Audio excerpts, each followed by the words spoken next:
Au fil des années, Isaac grandit. C'est lui l'héritier de la promesse, ce qui ne manquera pas de provoquer la jalousie de Agar, la servante de Sarah, qu'Abraham sera obligé de renvoyer avec son fils Ismaël. Néanmoins, Dieu prendra soin de ce garçon, qui sera lui aussi le père d'une grande nation. C'est alors que Isaac étant âgé d'environ 12 ans, Dieu fit une fois de plus à Abraham une demande bouleversante. « Prends ton fils unique, celui que tu aimes, Isaac, et va en terre de Moria. Là, tu l'offriras en sacrifice sur la montagne que je te montrerai. » Comment cela pouvait-il se faire? La Bible ne dit rien sur les sentiments d'Abraham à cette demande. Certes, le sacrifice des enfants était admis à l'époque, et l'on sait qu'il se pratiquait en Canaan au pied de l'idole de Moloch. Et sans doute Abraham avait-il lui-même combattu de telles pratiques. Mais voici que Dieu, le Très-Haut, semblait les valider. Toujours est-il que la Bible ne retient qu'une chose, Abraham a obéi. Elle y reviendra plusieurs fois, ce qui prouve qu'elle reconnaît dans cet épisode un moment essentiel de l'histoire de l'Alliance. Saint Paul l'invoquera lui-même en disant « Abraham obéit à Dieu, et cela lui fut compté pour justice. »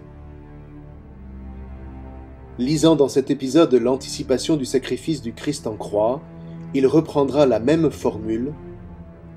De même qu'Abraham n'a pas épargné son fils unique, Dieu n'a pas épargné son propre fils. L'Épître aux Hébreux sera encore plus admirative. Par la foi, Abraham, mis à l'épreuve, a offert Isaac, et c'est son fils unique qu'il offrait en sacrifice, lui qui était le dépositaire des promesses, lui à qui il avait été dit « C'est par Isaac que tu auras une postérité. » Hélas, non seulement Isaac allait mourir, offert à Dieu par son propre père, mais la promesse de la bénédiction, l'élection d'Abraham et de sa descendance, allait s'évanouir. Abraham vécut là l'épreuve la plus décisive de sa vie, celle par laquelle il était véritablement devenu le père de tous ceux qui mettent leur foi dans le Seigneur, comme l'exprime encore saint Paul. Espérant contre toute espérance, il crut, et il devint ainsi le père d'une multitude de peuples. Ainsi donc, Abraham obéit, dans la certitude néanmoins que Dieu resterait fidèle à sa promesse. Comment, il ne le savait pas, mais néanmoins il partit avec Isaac et ses serviteurs pour l'une des collines de Jérusalem. La tradition du livre des Chroniques veut que cette colline fût celle sur laquelle, plus tard, serait édifié le temple de Salomon, dédié au Dieu Très-Haut. Arrivé à destination, laissant ses serviteurs, Abraham monta seul avec son fils sur la colline indiquée par Dieu. Il prépara l'autel avec le bois pour le feu. « Où est l'agneau pour le sacrifice » demanda Isaac. « Dieu lui-même verra » avait répondu Abraham. Abraham ligota son fils, qu'il déposa sur l'autel. Il saisit le couteau pour l'immoler, lorsqu'un messager de Dieu l'appela du ciel et lui dit « Abraham, Abraham, n'étends pas la main sur l'enfant. Je sais désormais que tu crains Dieu, puisque pour moi, tu n'as pas épargné ton fils unique. » Voyant un bélier prisonnier d'un buisson, Abraham s'en saisit pour l'offrir en sacrifice à la place de son fils. Le messager prononça alors à nouveau la bénédiction donnée lors du premier appel à Abraham. « Parce que, pour moi, tu n'as pas épargné ton fils unique, je te bénirai en surabondance. je multiplierai ta descendance, qui sera aussi nombreuse que les étoiles du ciel et que le sable sur la plage de la mer. En ta descendance sont bénies toutes les nations de la terre, parce que tu as écouté ma voix. Abraham avait appris quelque chose d'essentiel, qui allait s'inscrire dans la mémoire de tous ses descendants par Isaac. Certes, il avait appris que Dieu ne demanderait jamais à son peuple de sacrifier ses fils aînés, et l'épisode avait en cela été plus efficace que n'importe quel discours.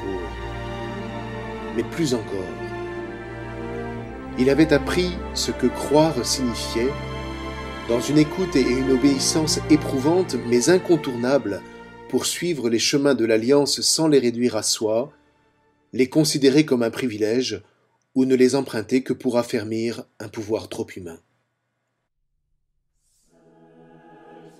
D'autres après lui apprendront la leçon. Jacob, Joseph, Moïse, David, et les prophètes Isaïe, Jérémie, Ézéchiel et tous les autres.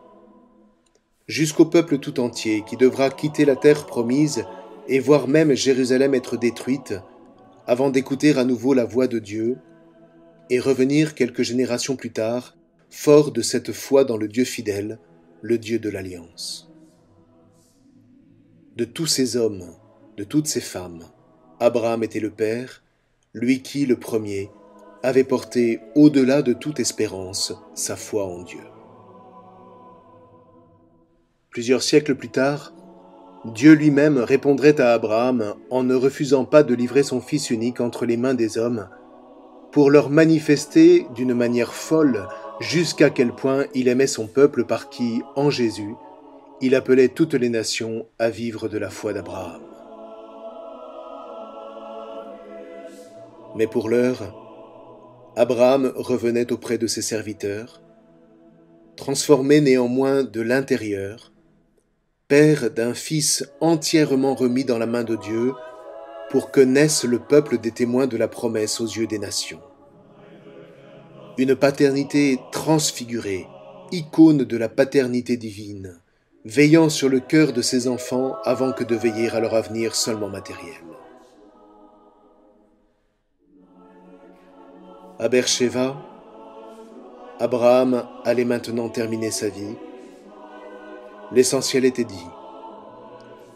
Il se couchera auprès de sa femme, enterrée à Hébron quelques années auparavant, ayant ouvert le chemin des hommes qui, pour la première fois, devenait le chemin du royaume éternel.